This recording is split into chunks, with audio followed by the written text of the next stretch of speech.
કેમ છો છોકરાઓ? આજે આપણે સરવાળા અને બાદબાકીના દાખલાઓને હલ કરવાનો પ્રયત્ન કરવાના છીએ. તો ચલો પહેલાં આપણે આ આપેલા દાખલાને વાંચીએ, એના પછી એને સમજીને હલ કરવાનો પ્રયત્ન કરીશું આપણે. તો રમેશ નામના માણસે રેડક્રોસ નામની સંસ્થા, આ સંસ્થા શું કરે તમને ખબર છે? રેડક્રોસ નામની સંસ્થા જ્યાં પણ પ્રાકૃતિક આપદાઓ આવે ત્યાં જઈને લોકોની મદદ કરે છે.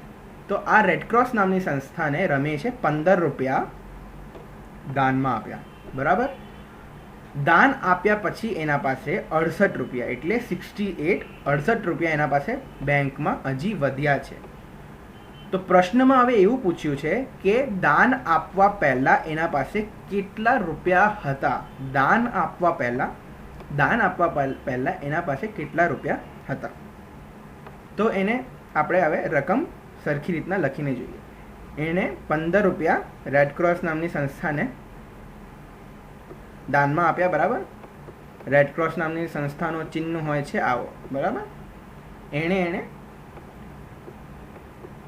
રમેશે 15 રૂપિયા દાનમાં આપ્યા રેડક્રોસ નામની સંસ્થાને.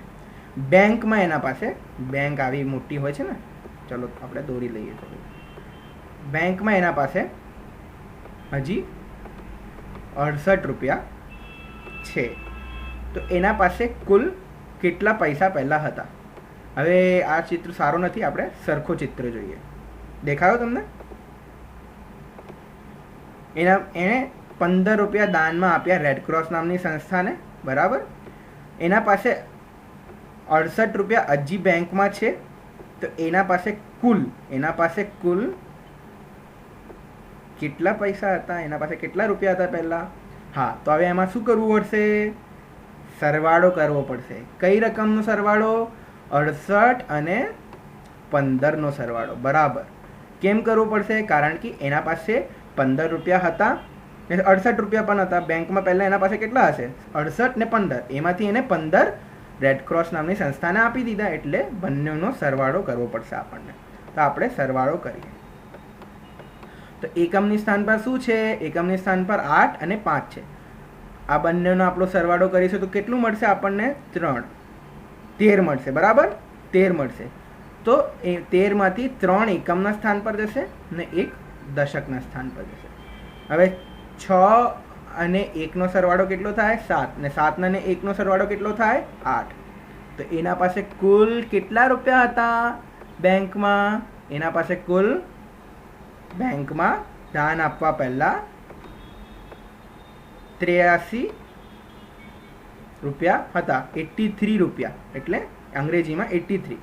એના પાસે કુલ 83 રૂપિયા હતા. હવે આપણે બીજો પ્રશ્ન જોઈએ.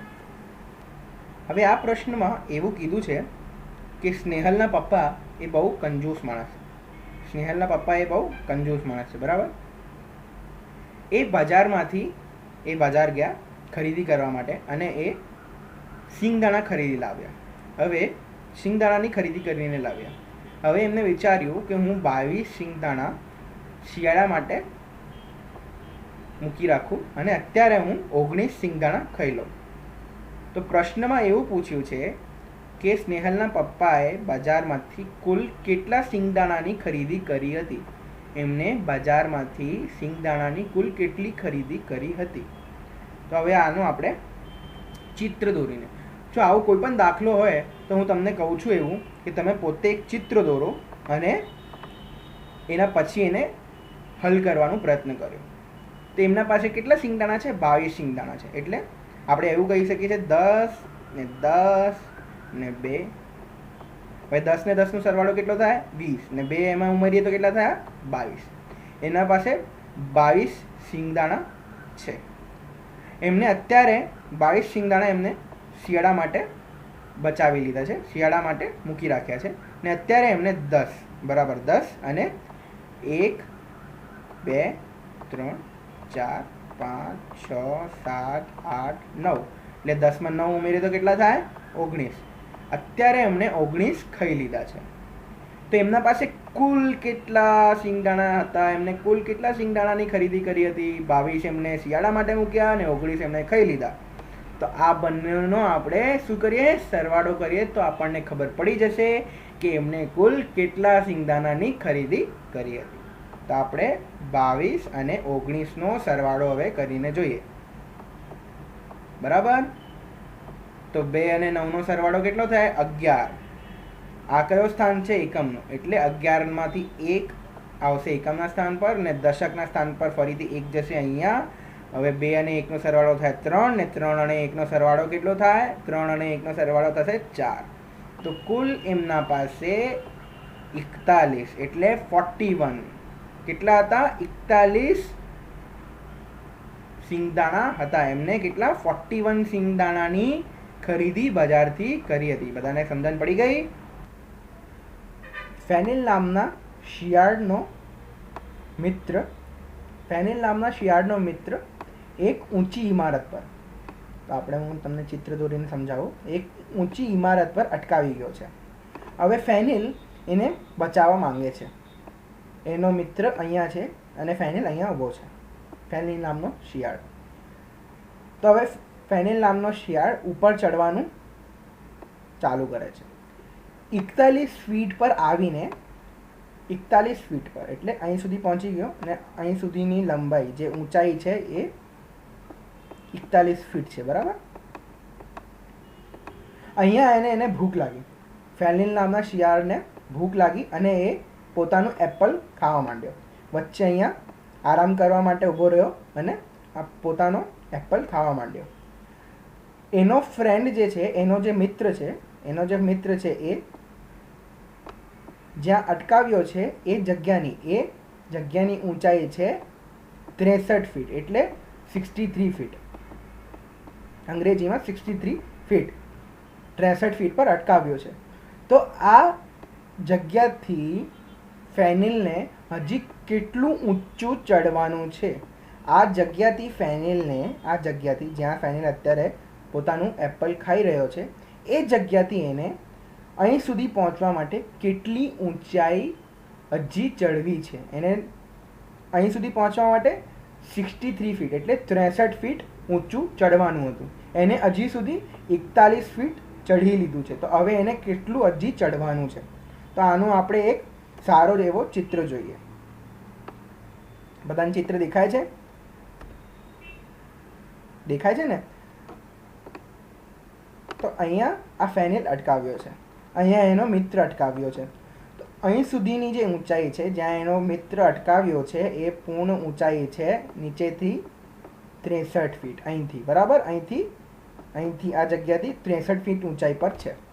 અત્યારે જ્યાં ફેનિલ ઊભો છે, એને આરામ કરીને પોતાનું એપલ ખાઈ રહ્યો છે, એ ઊંચાઈ જમીન પરથી 41 ફીટ છે. બરાબર. કેટલી? 41. અંગ્રેજીમાં 41 ફીટ છે. હવે મને એવી જાણ કરવી છે કે આટલી ઊંચાઈ કેટલી થશે? અહીંથી જે ફેનિલને ચડવાની છે, અહીંથી જ્યાં ઉપર ચડવાનું છે એ ઊંચાઈ કેટલી થશે એની આપણને જાણ કરવાની છે. તો એ આપણને કેવી રીતના ખબર પડશે? અહીંયા શું કરવું પડશે આપણને? હું ફરીથી તમને દેખાડું છું. આ જે ઊંચાઈ છે જ્યાં સુધી ફેનિલ ચડ્યો છે એ 41 ફીટ છે. આપણને પૂર્ણ ઊંચાઈ આપેલી છે એ 63 ફીટ છે. આપણને અહીંથી હવે કેટલી ઊંચાઈ ચડવાની છે ફેનિલને એની જાણ કરવાની છે. તો આપણને કુલ ખબર છે કેટલું ચડવાનું છે. આપણને 41 અત્યાર સુધી કેટલું ચડી શકીએ છે એ ખબર છે. હવે કેટલું ચડવાનું છે એ આપણને જાણ કરવાની છે. તો અહીંયા શું કરવાનું? અહીંયા બાદબાકી કરવાનું. હવે કઈ બે સંખ્યાની આપણે બાદબાકી કરવી પડશે?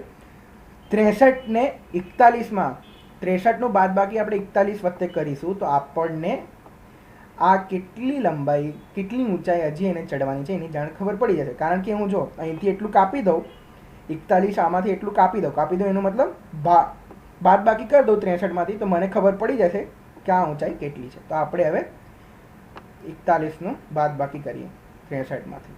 તો 3માંથી 1 ગયું, કેટલા આવશે? 2. 6 અને 4નું બાદબાકી કરીએ તો કેટલું આવશે? 22. તો ફેનિલને અહીંથી આ જગ્યા પરથી હજી 22 ફીટ ઊંચે ચડવાનું છે. કેટલું ચડવાનું છે? 22 ફીટ ઊંચે હજુ ચડવાનું છે. બધાને ખબર પડી? હવે આ પ્રશ્નમાં એવું પૂછ્યું છે એવું કીધું છે કે સપ્ટેમ્બર મહિનાના શરૂઆતમાં અંકિતાએ પોતાના બાગમાં 2 પંક્તિઓ ફૂલના ઝાડની રોપી છે. હવે એક પંક્તિમાં કેટલા ઝાડ છે? 10 પંક્તિ. એક પંક્તિમાં 10 ઝાડ છે, 10 ફૂલના ઝાડ છે. અને એણે શું કર્યું? 2 પંક્તિ તો રોપી જ, આવી 2 પંક્તિઓ રોપી. એક પંક્તિ આ થઈ, બીજી પંક્તિમાં પણ 10 છે, અને અલગથી એણે 3 ઝાડ ફરીથી રોપ્યા છે. તો હવે આપણે જોઈએ કે એનું બાગ કેવું દેખાશે. તો એના બાગમાં પહેલાં 2 પંક્તિઓ છે, પછી એના 3 અલગથી જુદા જુદા એણે ઝાડ પણ રોપ્યા છે. આ પંક્તિમાં 10 ઝાડ છે, બરાબર. આ પંક્તિમાં પણ ફૂલના 10 ઝાડ છે. આ એક જુદો અલગથી રોપ્યો છે, આ પણ જુદો અલગથી રોપેલો છે, ને આ પણ જુદો અલગથી રોપેલો છે. આ ફૂલનો ઝાડ પણ અલગથી રોપણી કરી છે. હવે આપણે જોઈએ, હવે આપણે કુલ કેટલા ફૂલના ઝાડ છે એ જોઈએ. તો કુલ આપણે જોવા માટે શું કરવું પડશે? સરવાળો કરવો પડશે. તો આ બધાનો આપણે સરવાળો કરીશું તો આપણને શું મળશે? કેટલા કુલ ઝાડ છે એના બાગમાં એની આપણને ખબર પડી જશે. તો 10 અને 10નો આપણે સરવાળો કરીએ તો આપણને શું મળશે? 20 મળશે, બરાબર. 0 ને 0નો સરવાળો 0 થશે, ને 1 ને 1નો સરવાળો 2 થશે. તો આપણે 20 મળી ગયા. 20માં 1 ઉમેરીએ તો 21 થાય, હજી 1 ઉમેર્યું તો 22 થશે, ને હજી 1 ઉમેર્યું તો 23 થશે. તો ઓક્ટોબર મહિનાના અંતમાં જ્યારે હું એના બાગમાં જઈશ તો મને કુલ કેટલા ઝાડ દેખાશે? 23 ઝાડ દેખાશે, બરાબર. હવે એ શું કરે છે? ઓક્ટોબર મહિનાના શરૂઆતમાં અમુક ઝાડ રોપે છે, પણ આપણને ખબર નથી કે એને કેટલા ઝાડ કે કેટલી પંક્તિઓ ઝાડની રોપી છે. હવે જ્યારે હું ઓક્ટોબર મહિનાના અંતમાં એના બાગમાં જઉં છું તો મને 5 પંક્તિઓ કે 1 2 3 4 ને 5 પંક્તિઓ મને દેખાય છે, અને એક પંક્તિમાં 10 ઝાડ છે, અને અલગથી મને 2 ઝાડ દેખાય છે, જે કોઈ પણ પંક્તિમાં નથી એવા 2 ઝાડ છે, બરાબર.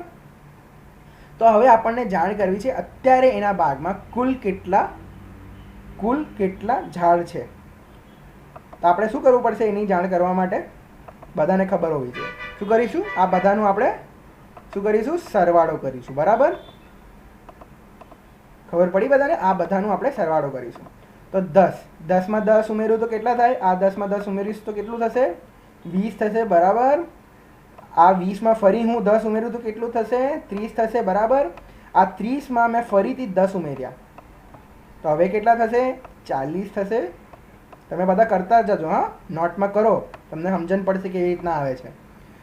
40માં 10 ઉમેર્યું તો કેટલા થશે? 50. હવે 50માં હું 2 ઉમેરું, 50માં જે ઝાડ કોઈ પણ પંક્તિમાં નથી એવા 2 ઉમેરું તો કેટલા થશે? 52. અંગ્રેજીમાં 52.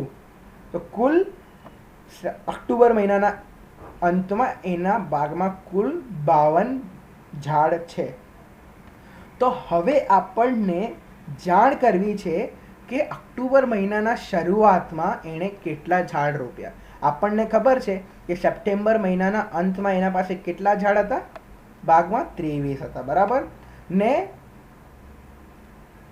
સપ્ટેમ્બર મહિનાના અંતમાં 23 હતા, ને ઓક્ટોબર મહિનાના અંતમાં જ્યારે હું એના બાગમાં ગયો છું તો આપણને કેટલા ઝાડ દેખાયા? 52. આપણે એ ખબર કરી લીધી કે કેવી રીતના 52 આવ્યા ને કેવી રીતના 23 આવ્યા, બરાબર. હવે આપણને શું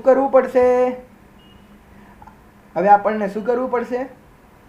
જાણ કરવા માટે કે ઓક્ટોબર મહિનાના શરૂઆતમાં એણે કેટલા ઝાડ રોપ્યા હતા. આપણને કુલ ખબર છે કે અંતમાં આપણા પાસે કેટલા છે, અને આપણને ખબર છે કે પહેલા કેટલા હતા. અમને વચ્ચે અહીંયા કેટલા ઝાડ રોપાયા, અહીંથી અહીં જવામાં આપણે કેટલા ઝાડ રોપ્યા છે એની જાણ કરવાની છે.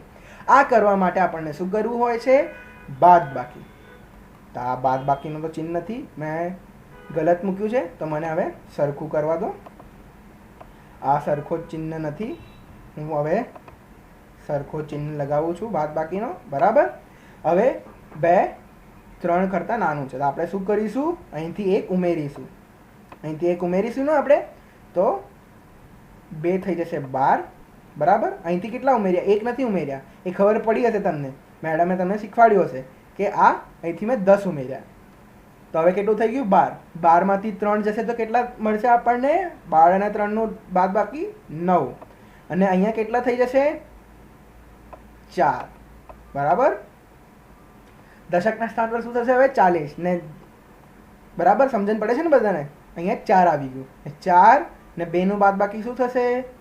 2 થશે. તો આપણા પાસે હવે ખબર પડી ગઈ અમને કે ઓક્ટોબર મહિનાના શરૂઆતમાં અંકિતાએ કેટલા ઝાડની રોપણી કરી છે? 29 ઝાડની રોપણી કરી છે.